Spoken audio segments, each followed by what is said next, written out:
हिंदी महाउत्सव 2021 के आयोजन के संदर्भ में मैं मिथिलेश टीम वयम की तरफ से आप सभी का हार्दिक स्वागत करता हूं, अभिनंदन करता हूं।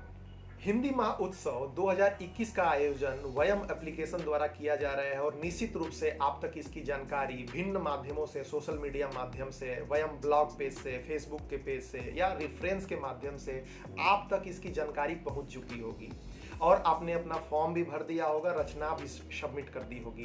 परंतु अगर किसी कारणवश आप यह नहीं कर पाए हैं तो नीचे डिस्क्रिप्शन बॉक्स में मैं इस आयोजन से संबंधित प्रत्येक लिंक दे रहा हूं और उस पर जाकर आप जानकारी प्राप्त कर सकते हैं।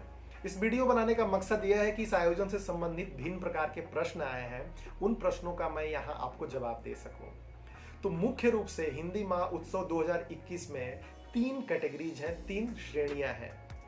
इस श्रेणी में पहली जो श्रेणी है वो यूथ की है। देश में चीनी एप्लीकेशंस का विरोध करना और यूथ और इंडिया पर ये 2 सब्जेक्ट हैं। इन 2 सब्जेक्ट्स पर यूथ को, जिनकी एज 25 साल से कम है, उनको अपनी रचनाएं सबमिट करनी है। इसी प्रकार से जो दूसरी कैटेगरी है उसमें कोई एज लिमिट नहीं है, कोई जेंडर लिमिट नहीं है, कोई जेंडर बार नहीं है और इसमें जो सब्जेक्ट है कि आज़ादी के बाद देश में, इंडस्ट्री में, टेक्नोलॉजी में या दूसरे सेक्टर्स में विदेशी वर्चस्व कितना रहा है, इस पर उनकी कविता की रचना होनी चाहिए, इस विषय पर होनी चाहिए। या फिर हिंदी और नेशनलिज्म का आपस में क्या कोरिलेशन है, स्वतंत्रता एवं आज़ादी पर भी अगर उनकी मौलिक रचना है वह भी भेज सकते हैं। इसमें कोई भी भाग ले सकता है। तो तीसरी जो कैटेगरी है वह महिलाओं के लिए है।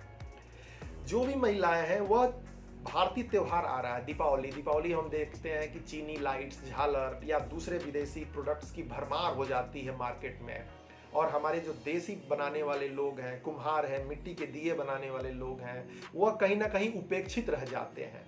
तो चीनी सामान का विरोध करती हुई कविता महिलाएं लिखें या फिर आत्मनिर्भर भारत, बात एक ही सिक्के के 2 पहलू की तरह है, नारी शक्ति पर भी लिख सकती हैं। तो इसमें 3 विषय हैं, 3 श्रेणियां और प्रत्येक श्रेणी में अलग अलग सब्जेक्ट्स हैं। तो इसमें जरा भी कंफ्यूज होने की जरूरत नहीं है। इसको 1-2 बार आप और पढ़ेंगे तो बड़ा क्लियर हो जाएगा। इसके बाद जो दूसरा प्रश्न आ रहा है गूगल फॉर्म से रिलेटेड आ रहा है। गूगल फॉर्म में आपको अपने मोबाइल में या कंप्यूटर में जो लिंक दिया गया है उस पर लॉगिन करना है, अपनी ईमेल आईडी, अपना मोबाइल नंबर और उसके साथ रचना हो गई, अपना पता हो गया, इसको भर के सबमिट कर देना है। अगर कुछ गलती से उसमें कुछ आपने गलत भर दिया या पूरा नहीं भरा तो निश्चित रूप से आप उसको एडिट भी कर सकते हैं या फिर फ्रेश सबमिशन कर सकते हैं। कोशिश करेंगे कि अगर कोई दिक्कत होती है तो आपको मेल आईडी भी प्रोवाइड करें या जो फॉर्म आपने सबमिट किया है आपको हमारी टीम की तरफ से उस फॉर्म पे, उस दी गई ईमेल आईडी पे रिप्लाई किया जा रहा है।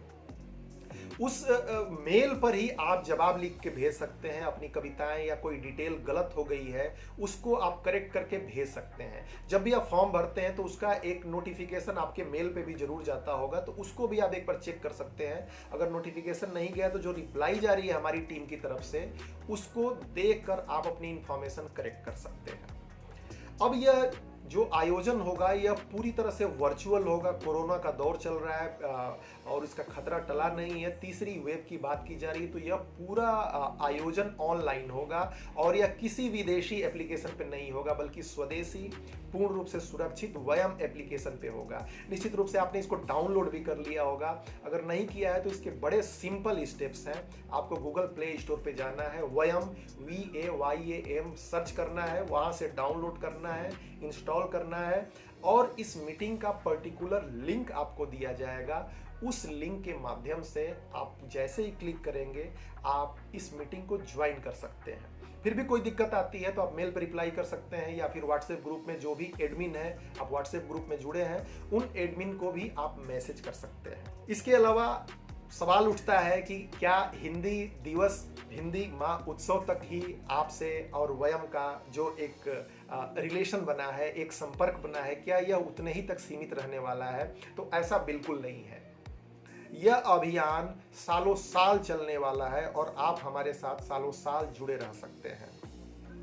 अलग अलग आयोजन अलग अलग समय पर होंगे और असल जो इस एप्लीकेशन का मकसद है या हमारा मकसद है, प्रत्येक राष्ट्रभक्त का मकसद है, वह है कि किस प्रकार स्वदेशी का मंत्र आगे चले, किस प्रकार हम अपनी टेक्नोलॉजी में अपने सामान बनाने में आत्मनिर्भर बने और किस प्रकार हमारा जो प्रोडक्ट है वो अधिक से अधिक भारतीयों द्वारा अपने स्वदेश में ही स्वदेशी टेक्नोलॉजी के ऊपर ही चले। तो मकसद बड़ा साफ है और इसमें आप हमारे सहयोगी हैं, इस पे आप हमारे साथ हैं और हम आपके साथ हैं। एक दूसरे का हाथ थाम कर ही आत्मनिर्भर भारत के अभियान को हम आगे बढ़ा सकते हैं। आपके सुझावों का स्वागत है। अगर कोई क्वेश्चन है तो ब्लॉग पेज पे नीचे कमेंट्स में दे सकते हैं, व्हाट्सएप ग्रुप पे एडमिन को भेज सकते हैं, ईमेल आईडी पे भेज सकते हैं और हम आपके प्रश्नों का समाधान करने की कोशिश करेंगे। बहुत बहुत धन्यवाद।